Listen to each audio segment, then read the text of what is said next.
Hello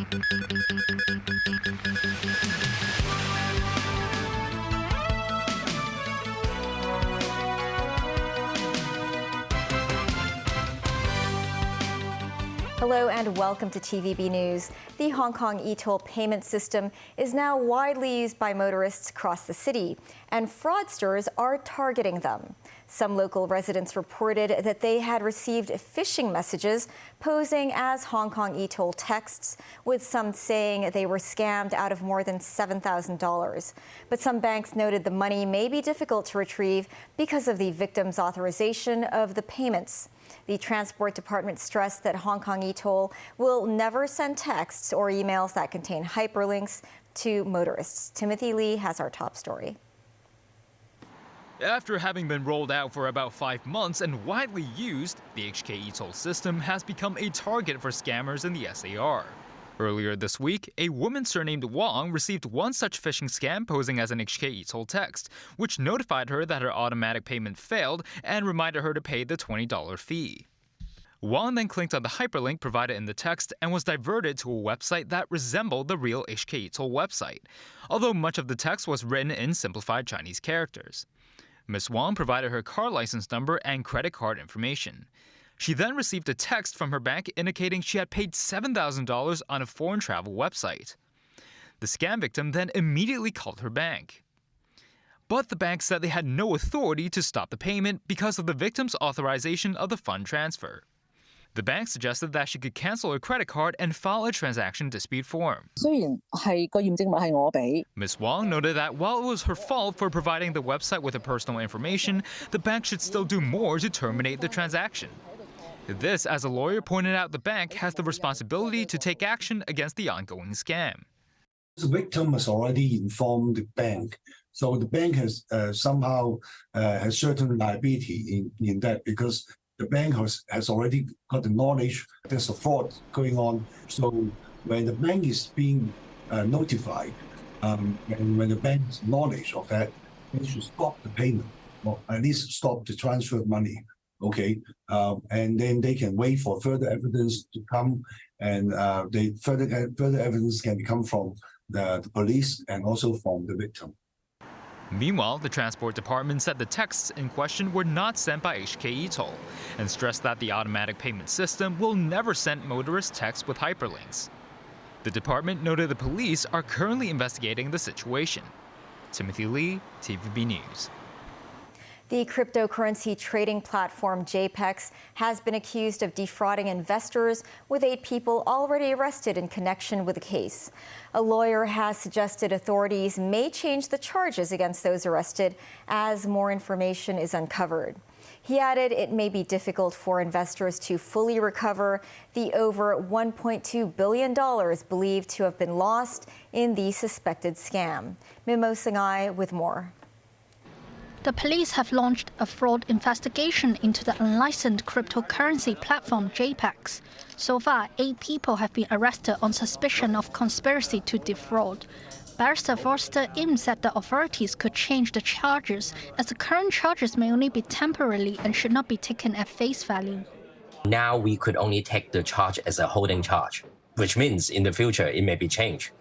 Or maybe with more information come under the light, the authority may change the charge either under the Security and Future Ordinance or the Anti-Money Laundering Ordinance, or more charges may be laid against the defendants. The police said over 60,000 complaints have been received, involving $1.2 billion. But how much will investors be able to recoup? Im said it depends on the amount of money that the police can freeze, around $60 million at the moment. The people hopes to get back their principal, I think is a bit over-optimistic. Accounting sector lawmaker Edmund Wong believes the SFC is responsible for educating the public during the one-year transition period of the virtual asset regulation.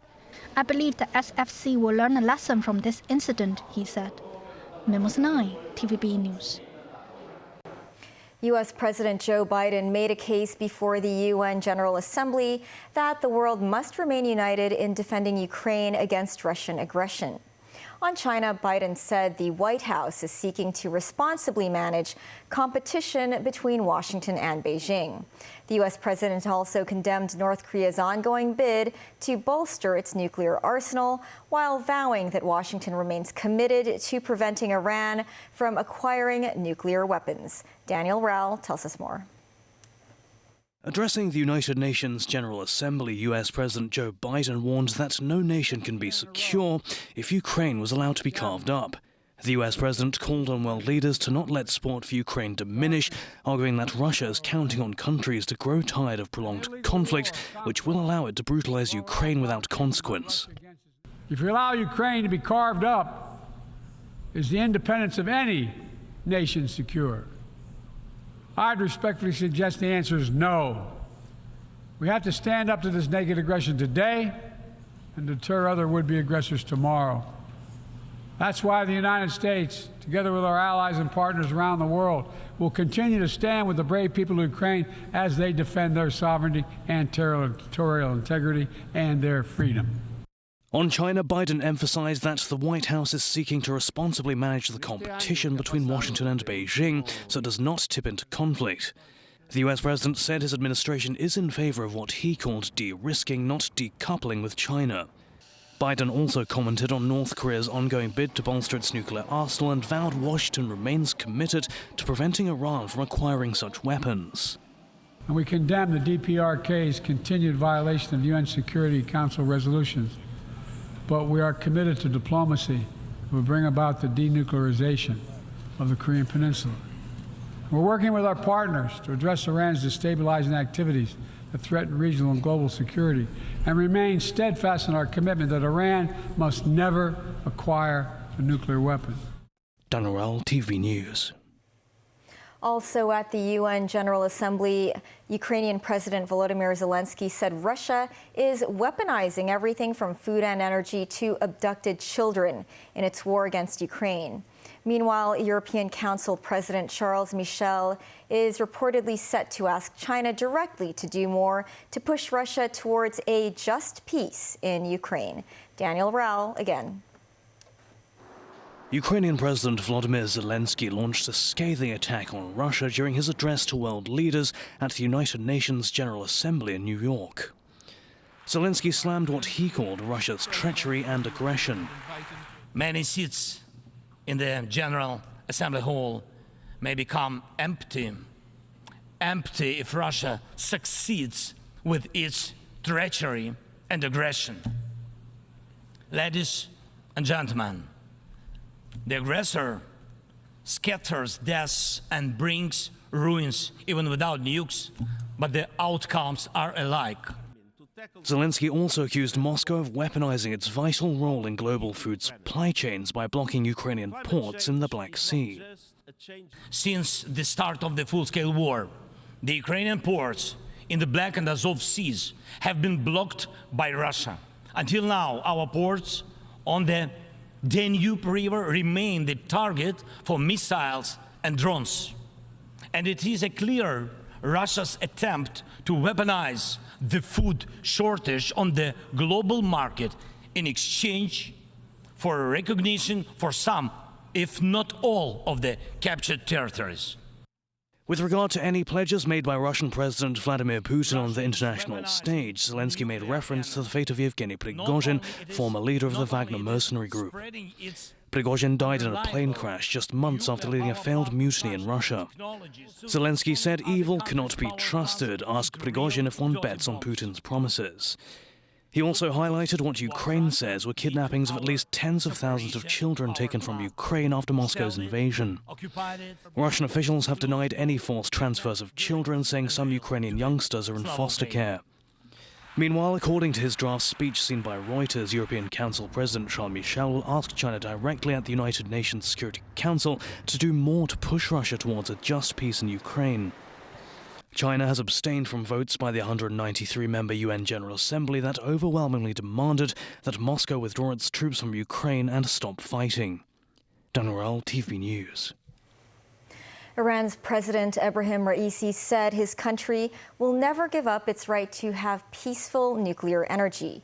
He urged the United States to demonstrate in a verifiable fashion that it wants to return to the 2015 nuclear deal. Addressing the UN General Assembly, Raisi said the American withdrawal from the deal trampled on U.S. commitments and was an inappropriate response to Iran's fulfillment of its commitments. Then President Donald Trump unilaterally pulled the U.S. out of the accord in 2018, restoring crippling sanctions. Iran began breaking the terms a year later, and formal talks in Vienna to try to restart the deal collapsed in August 2022. Raisi told the Assembly that nuclear weapons have no place in the defensive doctrine and the military doctrine of the country. However, earlier this week, International Atomic Energy Agency Chief Rafael Grossi said the removal of many cameras and electronic monitoring systems by the Iranian government had made it impossible to give assurances about the country's nuclear program. Still ahead, Justin Trudeau says Canada is not trying to provoke India by suggesting it was linked to the murder of a Sikh separatist leader. Beware of counterfeit mooncakes on the market. And free admission to the public enclosure of the Happy Valley Racecourse every Wednesday night until December.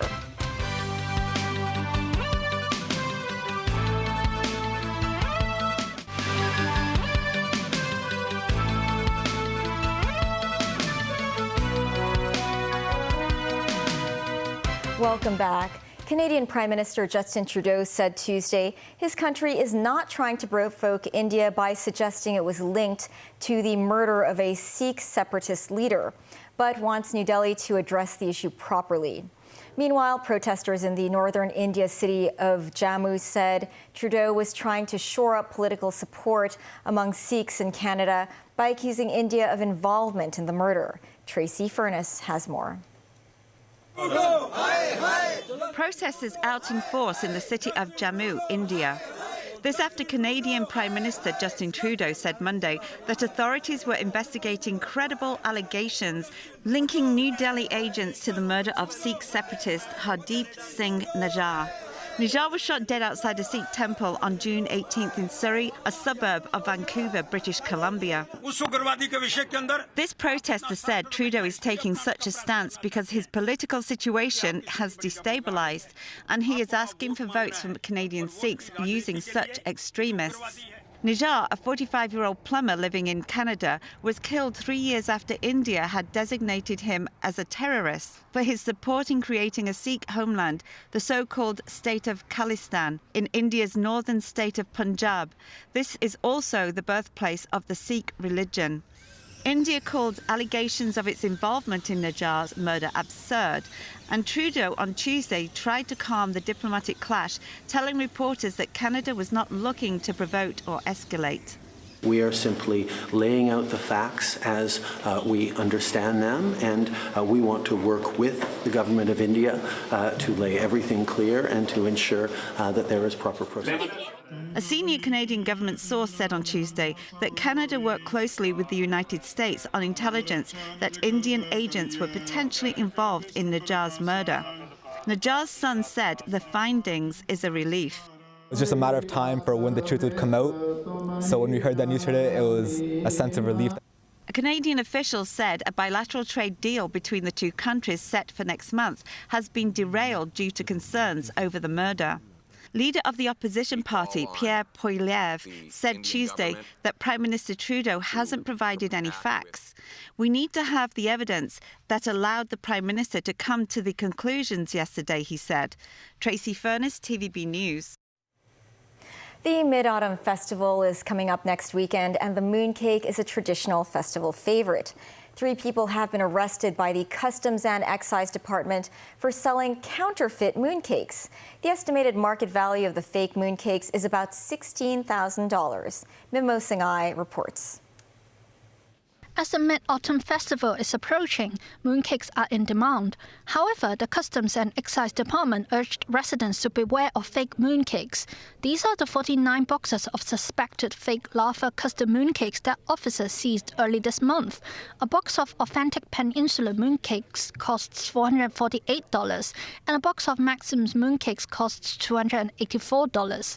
The fake products are sold at a discounted price. After receiving a tip-off from trademark owners alleging that suspected fake mooncakes were available on online platforms, customs officers conducted a special operation.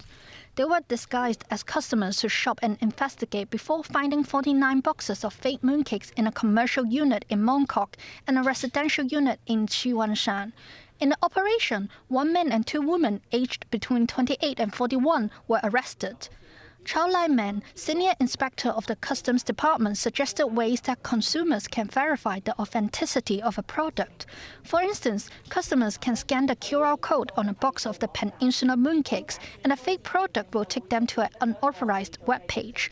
雷射貼紙上面嘅二維碼就可以連結到特定嘅網站。 Residents can also look for the best before and expiry dates of the fake and authentic mooncakes. They are different, Chao added. The fake mooncakes will be examined to see if they contain harmful materials. Customs officers remind the public to buy goods at reliable shops and check with trademark owners or their authorized agents if they have any doubt. Memos 9, TVB News. More than one Hong Kong candidate has entered the final stage of the selection process for Payload Specialists under the National Manned Space Program. That's according to Secretary for Innovation and Technology, Sun Dong. He said Beijing will send representatives to the SAR next month to learn more about the candidates. In September last year, mainland authorities launched a new recruitment drive under the National Manned Space Program. For the first time, they accepted applications for payload specialists from Hong Kong and Macau. Among the 80 applicants who got recommended by the SAR government in the first phase of the selection process, more than 10 passed the preliminary screening. Today, word that more than one Hong Kong candidate has made it to the final stage.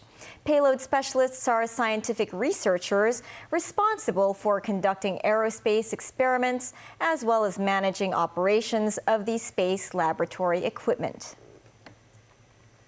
In a bid to support the government's nighttime economy campaign, the Jockey Club is allowing free admission to its Happy Valley Racecourse's public enclosure every Wednesday night, starting today until December. Previously, visitors entering the premises had to pay $10. Besides being able to watch horse racing events, visitors can also participate in the Happy Wednesday events, including performances and food and drinks. 8 horse racing events will be held this evening. That's the news. Thanks for watching. Bye for now.